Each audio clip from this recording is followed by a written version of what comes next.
Hello and welcome to our Veterans Voices special honoring the great servicemen and servicewomen from all over our country. Serving in the armed forces is one of the most courageous and selfless decisions a citizen of this country can make. Like my man Matt Dyer from Maine. He's an Army veteran attempting to walk across the entire U.S. and back. His journey will take him nearly 5,700 miles. News 8's photojournalist Ryan Burnett caught up with him as he passed through right here in Granby, Connecticut. My name is Matt Dyer. I'm walking the four corners of the country from West Quoddy Headlight in Lubec, Maine, down to Miami, across to San Diego, and up to Olympia, Washington. Today is day 46. I think I'm at 466 miles right now. Headed into Northwood, New Hampshire today. My longest day on this trip was a 26-mile day. That was from Northwood, New Hampshire to Manchester, New Hampshire. I spent 6 years in the Army on active duty. I was a 35 Mike, which is a human intelligence collector. This walk started as just a personal challenge. What can I do that no one else can do? My wife is, there's a picture of me and her here. She committed suicide 6 years ago. Suicide and overdose addiction is all near and dear to me. My dad passed away 4 years ago, 58 years old, liver disease. This is my dad's hat. That's very important to me. I actually have a tattoo of my dad wearing that very hat right there. I built this out of corrugated polypropylene. It's the stuff they make campaign signs out of. I collect fire department patches, police patches. I got white so I can have people sign. People love to sign my cart. I'm gonna walk the four corners of America, no matter if a million people talk to me or if 0 people talk to me. I'm still gonna go. And this is something that I want to do for me. I'm meeting so many people who are changing my life, and I'm doing the same for them. Well, keep up the great work. Matt has actually met thousands of people on his journey so far. And actually, you can follow his monumental trip around the country right on his Facebook page. Check out 2023 Walk USA. Well, a very special ceremony at the sub base in Groton honoring Gold Star families and their loved ones who died serving our great country. News 8's Tina Dittel shows us why this ceremony is so important and moving as well for these families. With Gold Star families in attendance, the names of their military member loved ones were read. Petty Officer First Class Christopher Michael Kulafate, U.S. Navy. And a bell was tolled in their honor. I'm proud of him, and I'm just so I'm proud that they do this. It's just, you know, to honor them and to pay tribute to people that have served. Gail Jagross's son, Christopher Michael Kulafate, who was married with 2 children, served 11 years in the U.S. Navy. He loved to cook. He loved to make people laugh. May the gold star you so proudly wear continue to be a source of strength for you as your courage and perseverance continue to inspire us all. The 7th Bells Across America for Fallen Service Members ceremony at Submarine Base New London in Groton. We shed many tears. We're in denial. We have anger and many of those emotions before you, the family members, have even been notified of your tragic losses. The star tradition began in World War I when white service flags were displayed from homes, businesses, schools, and churches.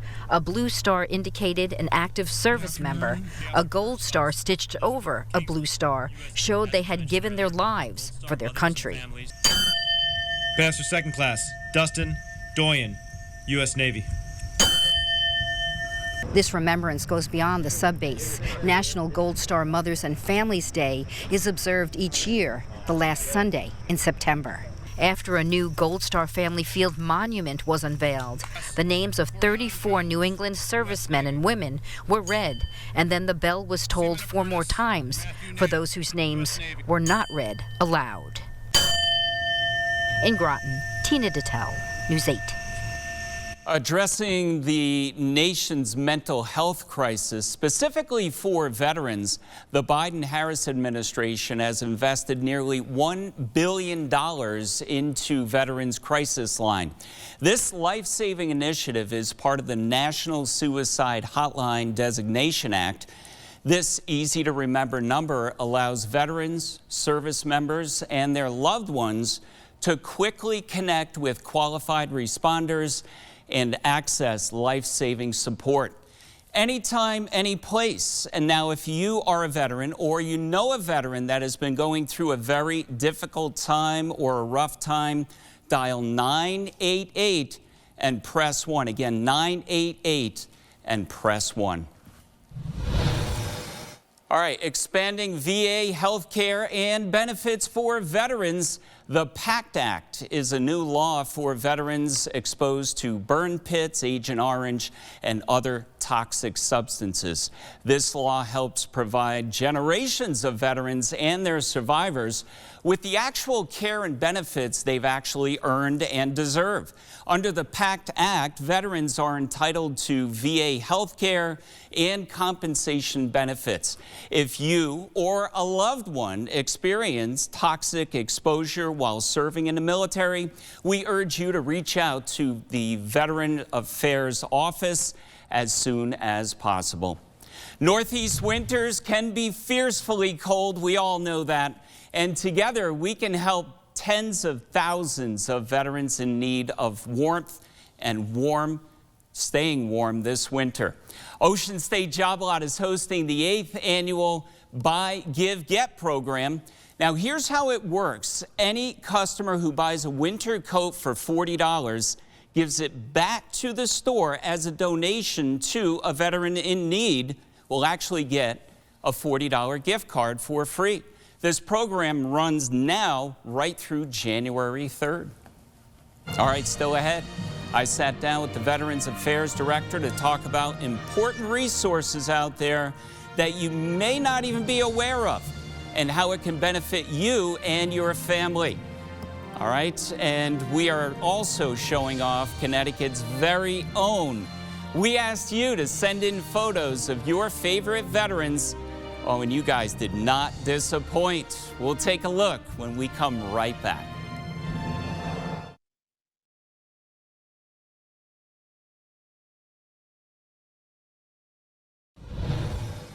Well, I'm excited about this segment right here because it is focused and directed to you if you're a veteran, but also you if you're a family and you have a veteran within your family. There are a lot of resources out there, a lot of benefits that you may not be aware of. And we have the experts here today. Dr. Becky Rhodes, Executive Director, VA Connecticut Healthcare System right here, and Ms. Astrid Perez, Director of Veterans Benefits Administration, Hartford Regional. I first of all want to thank both of you for your time because I know you're very busy.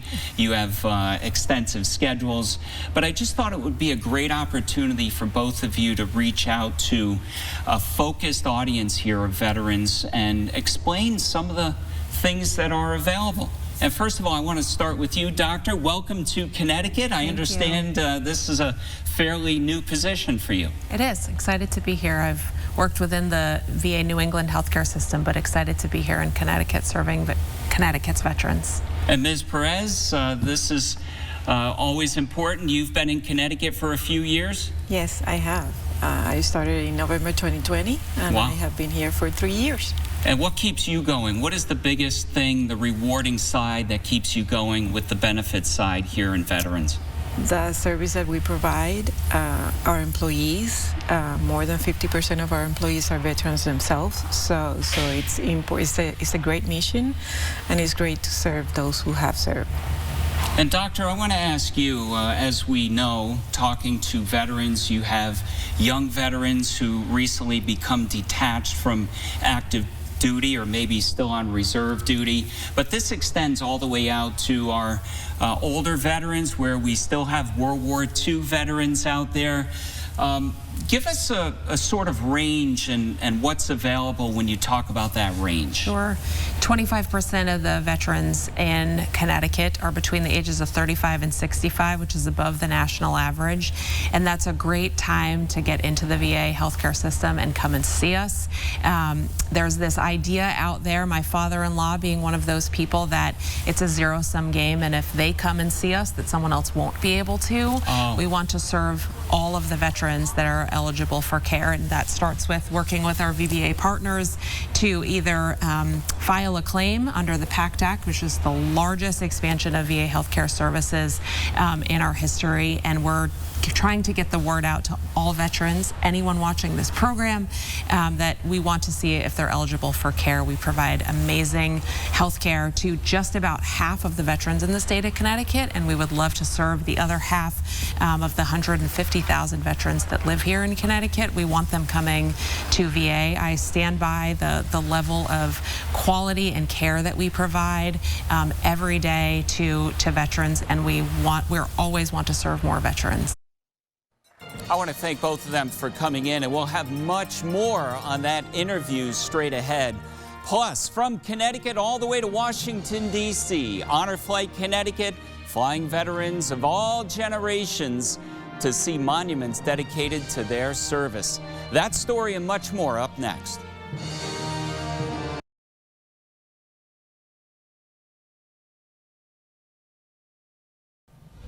All right, welcome back. A couple of weeks ago, I reached out to you in the community to ask for photos of veterans in your family, or maybe if you're a veteran. And look at these beautiful pictures. I want to give some shout outs between the people that have contributed the pictures and the actual veterans, from Don Burr to Alan, Marianne Reed to Will, Chrissy Morrow to Nicholas, and so many people. Brenda Daly as well, we appreciate you. Todd Stewart with Todd as well. Anita, I mean, the list goes on. Jennifer, thank you. We have James, who actually is on there. Joe, Kathy Ann, who sent in Christian, thank you very much for doing that. Yvonne, and so many more. Alicia, thanks for sending in. Peter, as well, and Brian, cousin Brian, sending in a picture. Thank you for your service. There he is right there. And Joseph and Richard Horowitz, thank you for sending in David. It really helps to tell the story. Now, we want to give a few more shout outs, and we want to share some of our News 8 military family members here. First up, this is First Sergeant and recently promoted to First Sergeant Adam Jackson, the husband of our very own meteorologist Ashley Baylor. He just graduated from Air Force First Sergeant School, looking sharp. Look at all those ribbons right there. Thank you for your service. And this right here is Anthony Dedes of Plainville. Our photographer, Joe Dedes, this is actually his dad, and he served in World War II as part of the 20th Army Air Force before it became actually the Air Force, which is awesome. So, Joe, thanks for sending in that picture of your dad, and I know he watches News 8 every single day. Here's my favorite right here. This is my dad. Let me give him a hand salute. That is Gil Simmons right there, and he did 2 tours in Vietnam with the U.S. Army, and of course, he is my hero. So, Dad, thank you for your service. All right, still ahead here in our Veterans Voices special, we are continuing our informative discussion with our friends at the VA after the break. More on what families should know about the PACT Act. We'll be right back.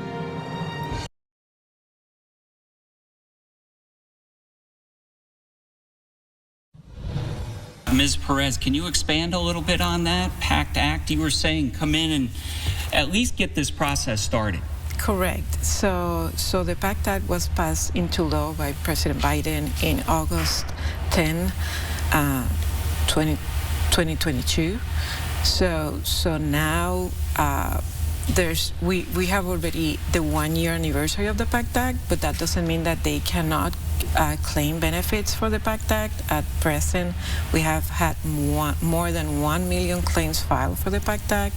We have granted more than 667,000 claims related to the PACT Act, with a lot of retroactive benefits paid for veterans and their survivors. So we encourage everyone to come, if they believe that they are eligible for these benefits, to come and claim the benefits. We can help them claim their benefits. We are in the Newington facility in the 4th floor. They can call and make an appointment with us, and they can go to va.gov and find us there, and that's where they can call or make the appointment that they can to see us. See, we could keep chatting. I told you this was going to go by quickly, but again, that website you mentioned, we are going to put that right on our website at WTNH.com. But Dr. Rhodes, Ms. Perez, I want to thank both of you. Like I said, we could keep going on and on, but I'm sure at the website there are a lot of resources, so thank you very, very much for your time today. Thank you. I really appreciate it, and we'll be right back.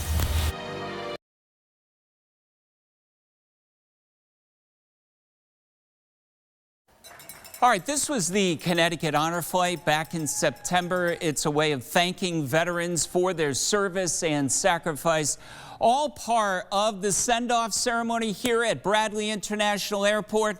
This involved Connecticut State Troopers along with the Connecticut National Guard, Connecticut Patriot Guard riders. They all escorted 45 service members ahead of their flight to Washington, D.C. Now, Honor Flight included 3 veterans from World War II, 10 veterans from the Korean War, and 34 Vietnam veterans. I actually had the honor of helping and escorting them down to D.C. and back, and I can't stress this enough. This is an amazing program for you to get involved with. What am I talking about here? I'm talking about if you have a veteran in your family, you can sign them up for this and actually make the trip. They will need somebody to escort them down there, but please take advantage of this. And I know it's always tough to write things down when you're just hearing it here quickly, but we are going to get all of the information for you on our website at WTNH.com. I want to give Matt and Dan Sparks. They are the hardcore workers with their entire team who put this together. And the next flight coming up is expected to be in May of next year, actually May 4th. So we will get all of that information on our website at WTNH.com. Still ahead, a New Haven veteran is celebrating triple digits. The community coming out for a special celebration. We'll have that story and more coming up.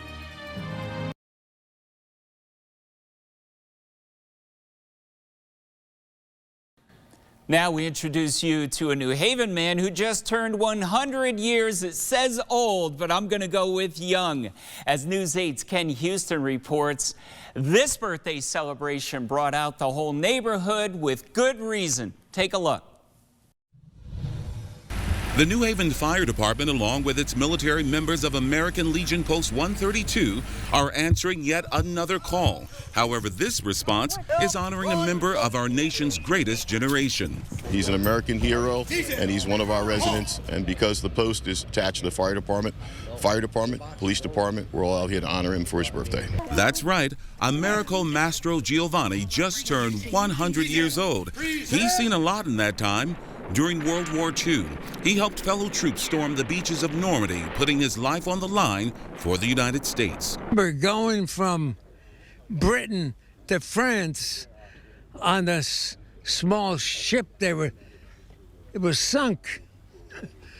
I'm lucky to be here. Thank you very much for your service, and God bless her. Americo grew up here on the streets of New Haven, and in addition to attending Yale University, he also spent time volunteering in this community. Amanda Marino grew up across the street from Americo, and to this day, she affectionately calls him Uncle. Without trying to get emotional, for me, he's been a huge part of my life. Always a positive.